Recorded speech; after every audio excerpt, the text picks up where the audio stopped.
Anatole Koliné-Makosso avait rendez-vous ce jeudi matin 10 h au building administratif, le siège de la primature sénégalaise, logé dans ce bâtiment, fleuron du patrimoine architectural dakarois. Il accueille les principaux ministères du Sénégal et les archives nationales. Accueille aussitôt son arrivée par son homologue sénégalais Ousmane Sonko. Salutations distinguées de bienvenue sur le perron avant d'accéder aux ascenseurs, c'est une tradition sénégalaise. C'est le Dalen Akjam en Wolof, la langue locale.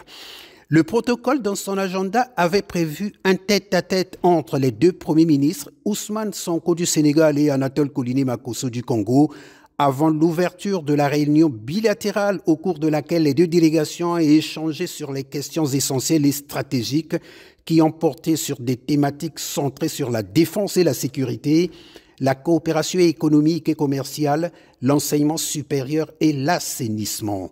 La réunion s'est conclue par l'adoption d'un communiqué conjoint signé par les deux premiers ministres.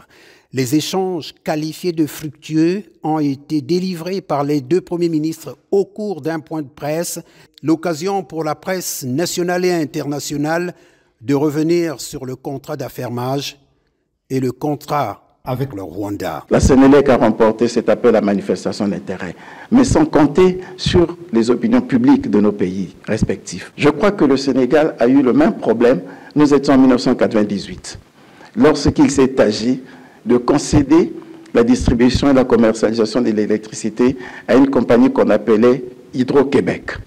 Il y a eu la réaction des populations qui ont toujours du mal à accepter que ce secteur public, ce secteur qui relève parfois de la souveraineté d'État, soit confié à d'autres acteurs et particulièrement aux acteurs privés. Il a fallu un travail pédagogique au préalable. Et ce travail pédagogique n'a pas été assez efficace, ce qui a suscité un certain nombre d'inquiétudes, d'interrogations. Et ce sont ces inquiétudes que nous sommes en train de lever petit à petit. Et si nous parvenons à lever ces inquiétudes, nous allons nous asseoir de nouveau avec Sénélec pour voir dans quelles conditions, effectivement, l'opérationnalisation de ce contrat d'affermage devrait se faire.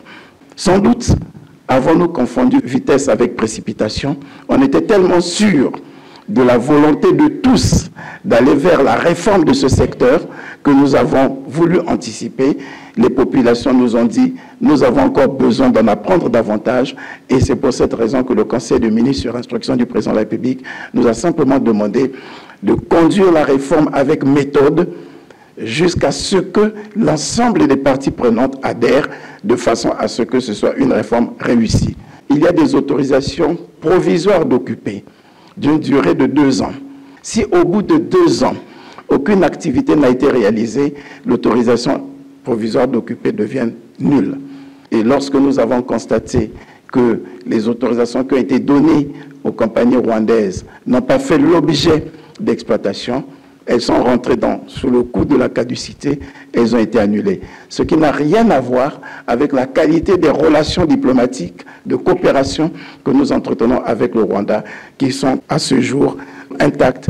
Anatole Koliné a remercié son homologue sénégalais d'avoir créé les conditions de cette rencontre pour consolider les relations de coopération et faire de Brazzaville-Dakar un axe de coopération stratégique. Nous devons partir de la coopération institutionnelle à une coopération plus économique. C'est tout le sens de la séance de travail aujourd'hui. C'est pour cette raison que nous avons exploré ensemble d'autres axes de coopération. Des axes qui sont beaucoup plus assis sur la diversification de l'économie. Parce que, ainsi que l'a dit Monsieur le Premier ministre, si nous voulons aller vers la zone de libre-échange économique d'Afrique, la ZLECAf, il nous faut renforcer l'économie, il nous faut renforcer les échanges intra-africains. Il a été démontré une véritable faiblesse des échanges au niveau de la région. Pour le Premier ministre sénégalais Ousmane Sonko, la coopération entre les deux pays n'est pas une simple formalité administrative.